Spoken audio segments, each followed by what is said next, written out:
how does this transform into this? Motion capture is just one piece of the puzzle.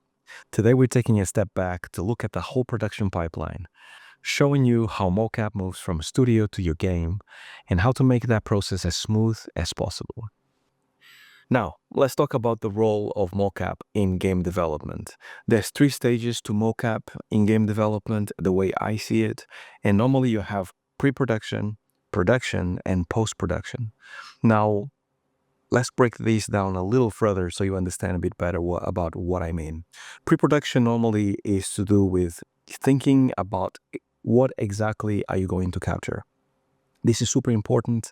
I touched on it on the second episode.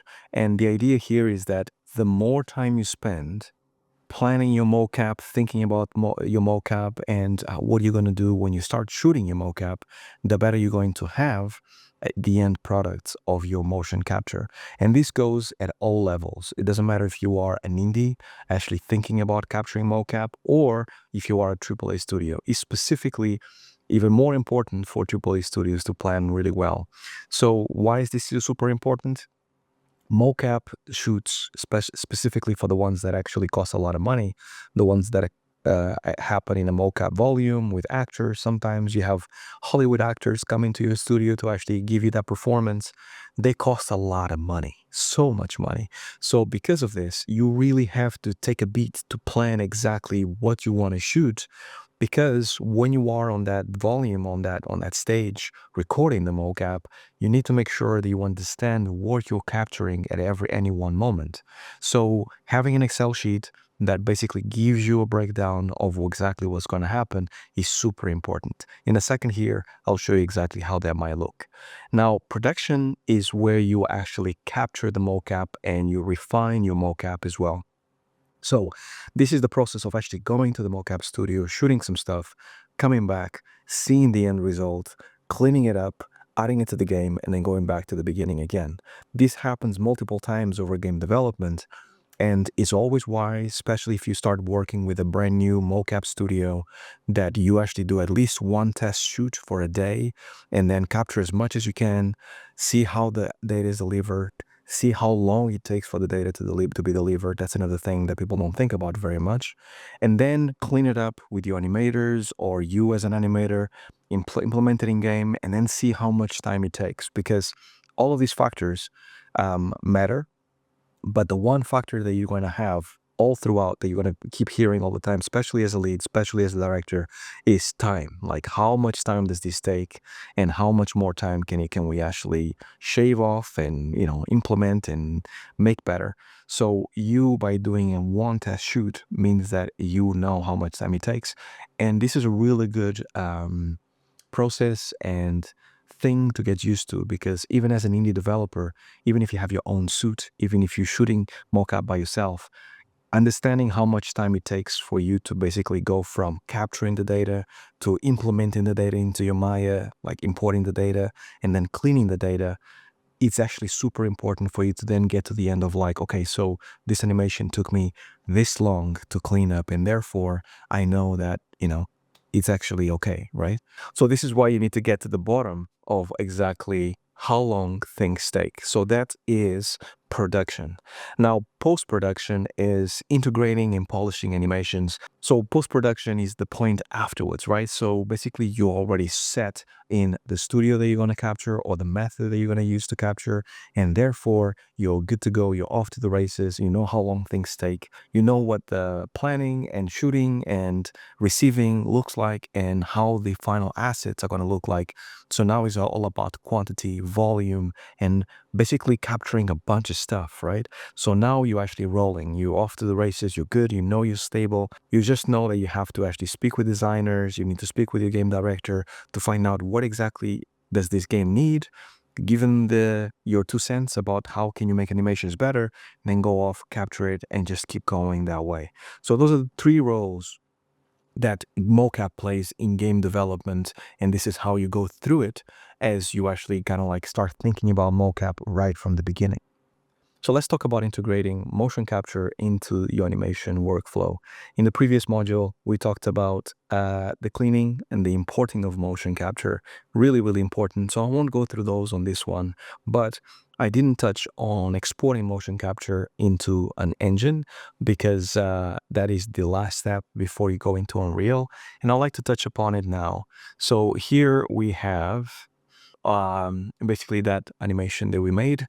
And let's say that this animation is now good enough. My lead set is awesome and is cool and is ready to go into game. Export it, Bob's your uncle, good times. Here's a few things that you have to keep in mind. And this depends on the studio that you're working with, or if you're working for yourself, I highly suggest you using a plugin such as Red9 for this, because there's a lot of breaking down your animations into sections so you can import it into engine ready for it to be made into animation systems, right? Animation systems, for those that don't know, is very much once you have a bunch of different animations such as idle, to walk, to run, those need to be put in a system that basically talks to each other. So whenever you press a button, something happens, the animation is triggered. And though this is why you have to kind of think about animation as a gameplay animator in a systematic way. And in this case, for this animation, I know for sure that I need an into animation and then a looping animation and then a out of animation. And into means that, I'm idling in my pose. Let me just grab my controller. So I'm idling in my pose, right? I have my controller here. I'm idling in my pose. I'm doing nothing. Nothing is happening because I'm not touching the controller. And then I go forward, right? And this is basically me pushing the stick forward. If I'm pushing forward, something needs to happen systematically in the game for the character to go walk forward and needs to trigger an animation to go forward. Now, we all know with these controllers, they have a degree of sensitivity, right? In the keyboard is different, but in the controllers, if you just push it a little bit, he will actually go into walk. If you push it a lot, it will go into run. So those two states are different. And this is basically what the engine is doing, is basically saying, if you just press it a little bit, he walks. If you press it a lot, he runs. And it's the same thing with these ones here as well. In this animation, we just have like a into. So as soon as I go a little bit forward, I actually start walking. And then I stay in my walk. So let's say we never push it all the way down. I just stay in my walk. And then I just like let go of the controller again. And I go back into my idle. That is basically how you need to break down your animation: into, loop, and out of. So this is one animation. You could do it how we used to do it back in the day, which is not the best way, which is all about kind of like making individual animations and then having those animations supported the same way. So what we used to do before is that if this is my into here, let's say from 390 right here, then I would actually save this animation as an into, and then I would actually export that animation as a specific animation. And then I have one animation and one FBX file again for Unreal to take that animation. But now there's a much more efficient way of doing it where you have a full animation and let me just get this back to 700. And you have a full animation and you can split different animations out of this one specific animation. So this also has been around for quite a few years. And once you learn this, you never go back. It's way better. But once again, it depends on the studio if they actually allow you to have these kind of tools, or if your studio created these tools specifically for you as well. So we have here in this tooling, this animation called the exporter, the Red9 exporter in this way. And the idea here is that you add little lines here, and those lines correspond to specific sections of the animation being exported to your engine. So in this case, I know that I haven't put my animation back to 0. So I'm going to start my animation from 372. This is where my animation starts. And I want my animation to kind of finish at the 390 range right here, right? So I'm going to change the ends of my animation to 390. So the only thing that is going to be exported is going to be this one. Another thing to keep in mind is that I want to make sure that my file name is according to my studio, what my studio wanted my file name to be. There's a naming convention that happens in every studio. Naming conventions are a big thing, but the idea here is very much that you need to have a naming convention, and then this naming convention needs to be, when you export a file to go into Engine, needs to follow the naming convention, otherwise people don't know what the file is. So here I have my Nubian walk rifle clean, so I'm going to name it exactly the same, Nubian walk rifle clean, and then I'm going to like add an 01 in the end because it's always a good thing. But once again, go back to creating variations. So that is basically the name of the file. Now there's one more thing that I need to do here, which is, basically specifying where I want my animations to end up in. I'm just going to add it here to animations, a folder that I made. So name of the file, range, and then exporting path. Once that's set up, you save edits, and now you're good to go. And then I want the after 390, I want from 390. So I'm going to actually move this to 390. I want my loop animation, so I'm just going to move this out the way. And this is a really long loop. Normal loops should be like, shorter than this. Normally you have to keep an eye on the passing position. So if it's like the right leg, we should keep it the same way. So this will be like 400 or so. So I'm just going to keep it on the right leg again. So maybe 620 to, yeah, 620. So let's say 620. So that means that that's basically where I want it to be at 620. Okay, so now I know the range that I want. I'll go ahead and add another loop and basically set the root, which is the same place. And here I'm going to say from 390, which was the end of the last loop, to 620, we said, I think. There you go. And the name of the file should be the same as this one, but I think for this one, we'll add a loop to it. Rifle loop. So, and we forgot to actually add to this one the into. So instead of clean. So we have an into, a loop, and then it goes from 372 to 390. 392, it's not 700. It was 620, we said. 620, and it's all good. So the beauty of this, as you can see here, is that all of these things are editable. So you can basically just double check when you have a bunch of them and making sure that they're all connected in terms of numbers, right? And like it ends here, starts here, all that stuff. So now we know that the next loop needs to start at 620 and go all the way to the end, which says 700. So that's easy. So we're going to go 620, 700, and then the naming needs to be out of, right? So we're going to go ahead and out of, and then set that path, which should actually remember the same, save edit, so you can see how fast you can start getting it. And then also the tool organizes your exports by numbers. So because this is after this, it will actually put it in the bottom.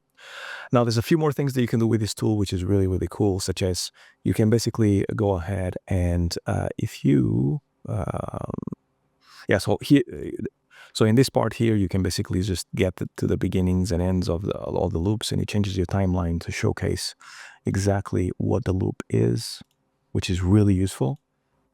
So there's actually extra stuff that you can do here, such as you can basically click this button here before you export, and then you can basically start, you can set a play blast for each one of these animations, for example. So you can have a play blast of each, so you don't have to go through it. Sometimes directors, leads, game directors, they'll say, can I see your animations? And then you basically can export the Maya file, the FBX file, the FBX file and the play blast. So people that don't have FBX viewer or Maya, they can go ahead and just see the video, right? So, and you can do it per animation. Maybe you just want to export one animation or all animations. You can just add it here. You can also save Maya files, because this will only give you FBXs. But if you actually want to have individual Maya files with all the animations, you can do that as well. I won't do it for these ones, and I'll just hide it because this is the default. Before you export, you normally, in this at least export specifically, you need to highlight all the tasks that you want to export. And after that, you can, once again, you can set play blast here as well if you want to. I won't do that. And then you click run export, and it will actually export the animation. So you'll see here, I'll let it run just so you can see the end results.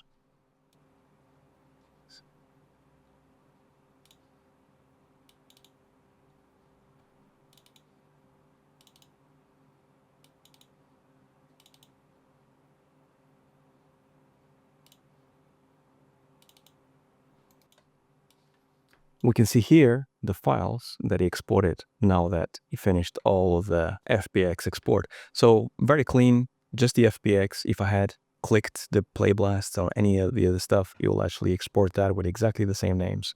So this is ready to be added to Unreal. So very easy, very straightforward. This is how you actually kind of like get all your files out of Maya and into Unreal. Okay, so now that you know about the 3 stages of motion capture, while you're actually just at the beginning of the process and you're planning your stuff, how do you go about preparing for mocap success? Now, the most important thing that you can do, once again, is basically the planning. And I am big into basically making sure that you with your producer or you by yourself putting together a mocap sheet, because this will help you immensely, especially at a director and lead level, at basically justifying some of the costs for your mocap. So one of the things that you find out as you become, a little bit more important to the company, and also you have more responsibilities in the company, is that you will find budgets, and you will find that you need to basically address those budgets with hard facts. And the reason why, for example, you need a certain amount of money to capture this amount of mocap needs to actually have justifiable numbers and facts that basically tell whoever is deciding for the budget and the money of the studio on how we actually justify spending all this money. And one of the best things that you can do for yourself as you're planning your mocap is to actually make a mocap sheet and make a mocap planning sheet that basically tells you or tells people and yourself how you're going to go about this and how many animations you need for the game. And this one is not set in stone, but it will give anybody that doesn't know about animation, how much animation do you really need in order to make the vision of the game true. And normally you discuss about the design of the game beforehand. You kind of decide exactly how many systems you're going to have and what is the carry going to do. And games are really fluid in the way that they are made. Game development, normally you start with an idea, then you end up with something completely different because so many years go past, and also you have to adapt to whatever the project needs as you go through it. But this is very much a top-down view of like, if you want all these things, then here's what we need from animation. And then this is one of the factors that sometimes studios go, okay, so we need to cut down on these things, or maybe we can add more things because we thought it was going to be less. So I have here an example. This is basically what a mocap planning sheet might look like. So normally you can break it down further depending on the needs of the project. But normally you have the number of shots that you have to take, the names of the shots. You also have characters. Normally you have more than one character. Maybe you have player 1, player 2, player 3, player 4, or maybe you have player 1 and enemy 2, and enemy 3. Maybe sometimes you have creatures as well. So you kind of put those in this tab here. And then you have the talent that is going to shoot it. So that's normally the actor that is going to basically portray that character. And normally that actor has a name. So let's say Peter, or in this case, John Doe. And then we basically add the name of the character here, or of the actor here. So we know that an actor equals a character. And if you have multiple shoots, you'll be able to actually say, okay, so it was John Doe that actually captured Nubian, the character we're going to use in our game. So it's John Doe that needs to always portray Nubian. So whenever you schedule your mocap shoots, you'll have those two things together. A shoot day is basically how many shoot days you have. So let's say you are in your 5th day. Now you know that you are in your 5th day. Pretty self-explanatory, I think.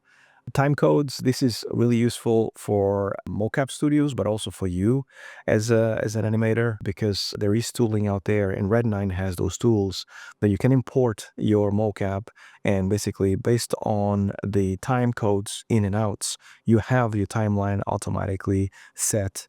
So it helps you a ton, but also it helps you as a director, if you're an animation director, to find out how big the animation is, how long is it. Sometimes you actually can see 20 minutes long or 10 minutes long, and that's ridiculous because that's way too many frames. So you can basically start kind of like dissecting things and analyzing things by seeing how long it takes. So this one took about a minute. This one takes about a couple of minutes. So you can basically see, okay, so these numbers are correct. This is kind of how it should be. So it's good to know, and the animators don't have to spend a lot of time dissecting things. And then file names. This is all about like you have the shot names and the file names, and this is what the files are going to be named. Your Maya files are going to be named, or FBXs, I should say, is going to be named. But this is basically what you call it internally. It's good to match these two things, and you can ask mocap studios to basically match those two things as best as possible. There will be some discrepancies from the mocap studio, but as long as most of the name is the same, you can then replace and adjust things, clean up things after you get the files. And then you have priorities, which is very important because some shots are going to be more important than others.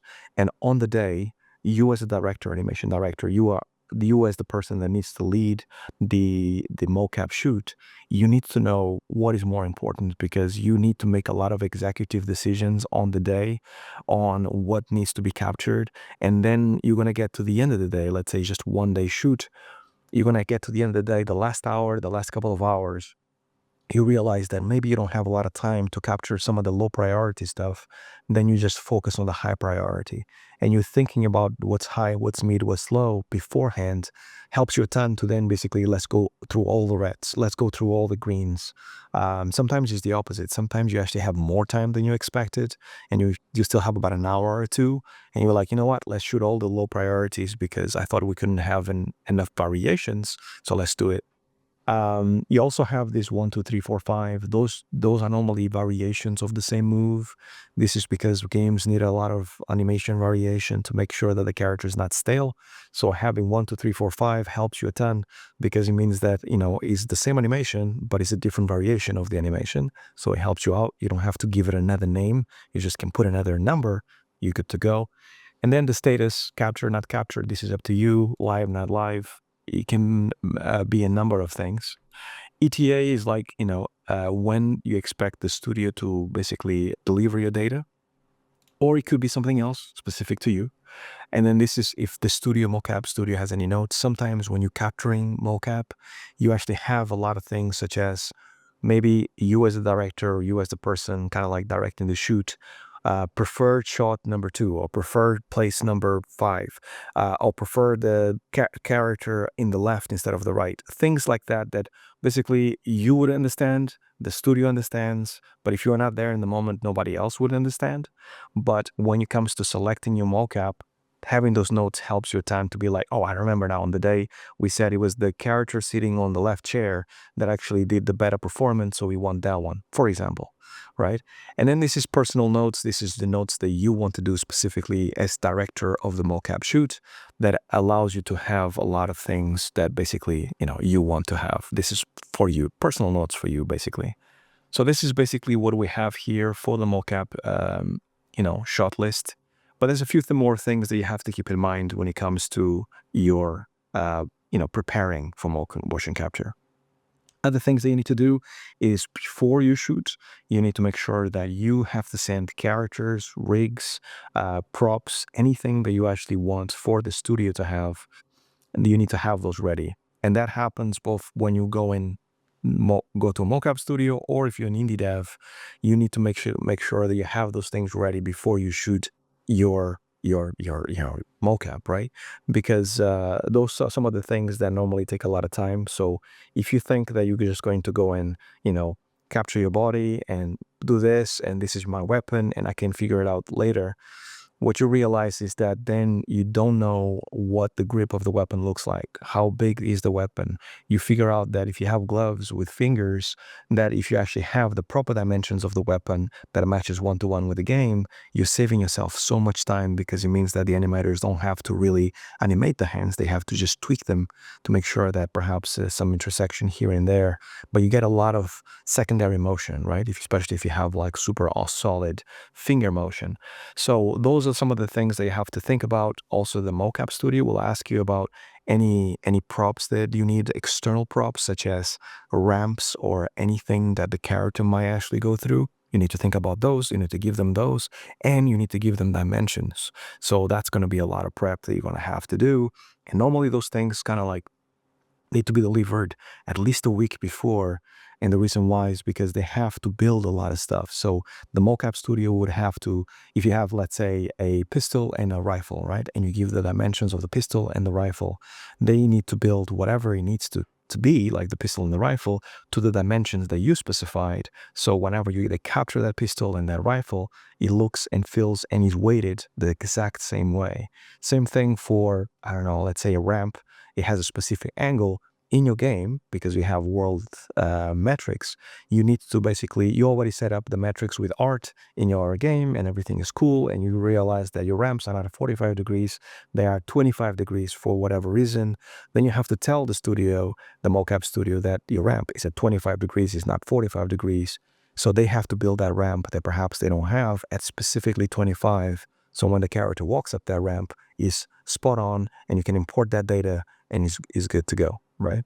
Now, another thing that you need to do before you shoot is collaborate with designers, with animators, because, and engineers sometimes, because you need to double, triple, quadruple check that the list that you have, that I just showed you years before, the amount of assets that you deliver to the mocap studio, if all of it is correct, but also design notes, right? You are thinking about doing, like, 45s and 90s, for example, on when it comes to turns. Are those enough? Do we need more? Maybe you have to speak with engineering, maybe find out how they actually are going to implement the animation system.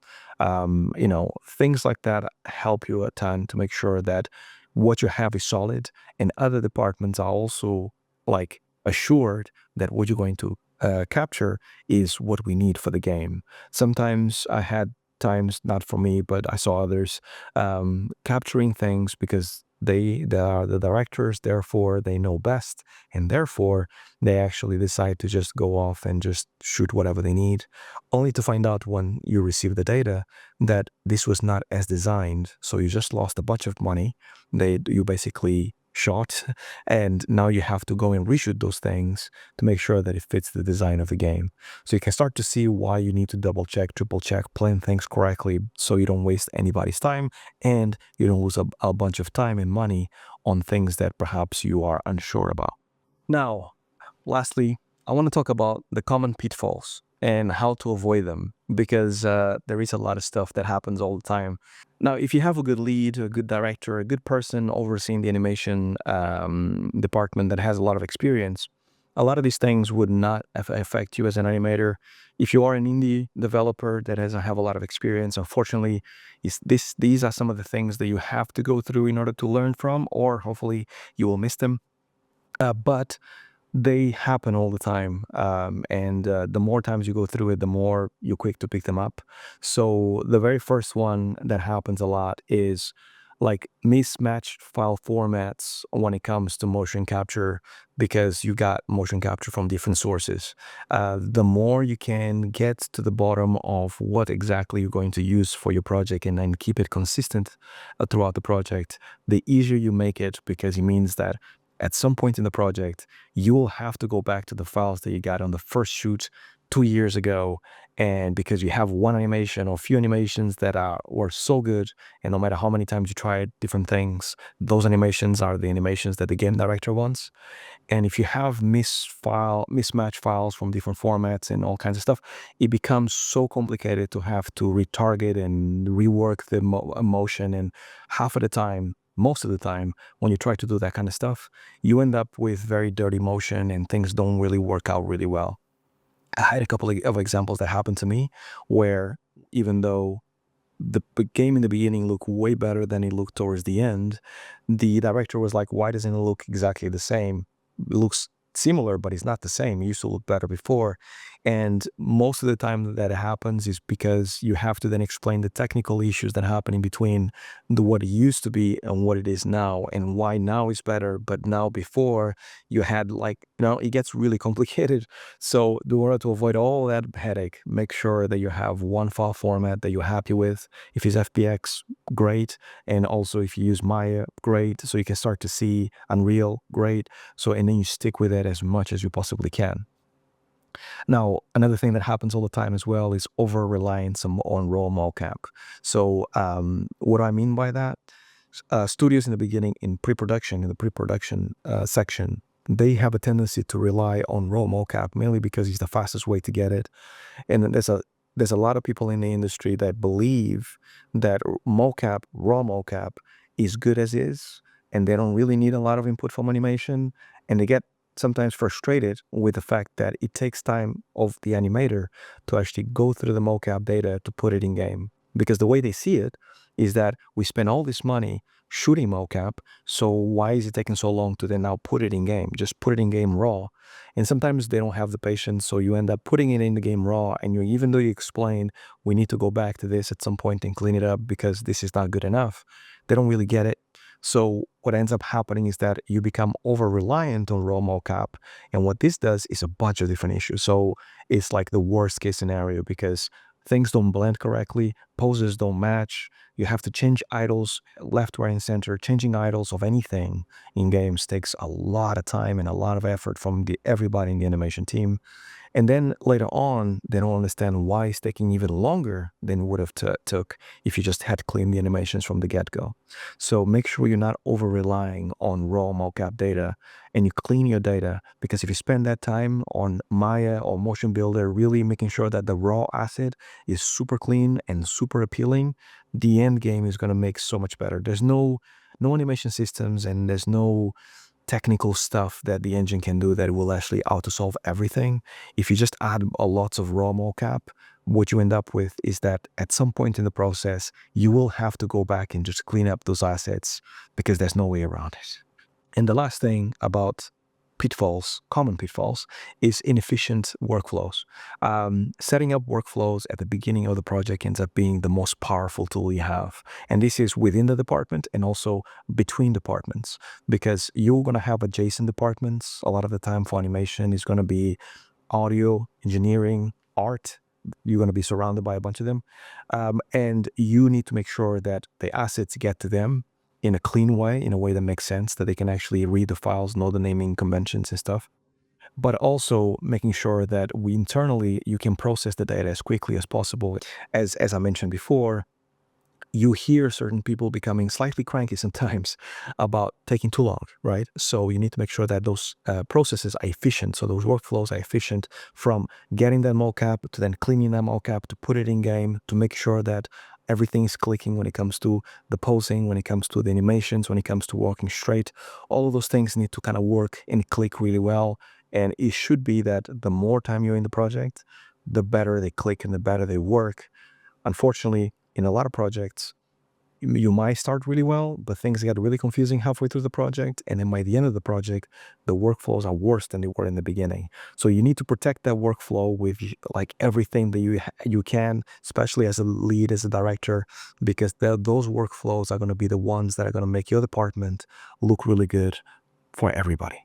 Okay, so this marks the end of episode 3. So we've seen how mocap fits into a pipeline. Now it's time to look at real-world applications. So we're going to look at a few case studies and showcase you more about how other people might use mocap. Let's move on to the next episode.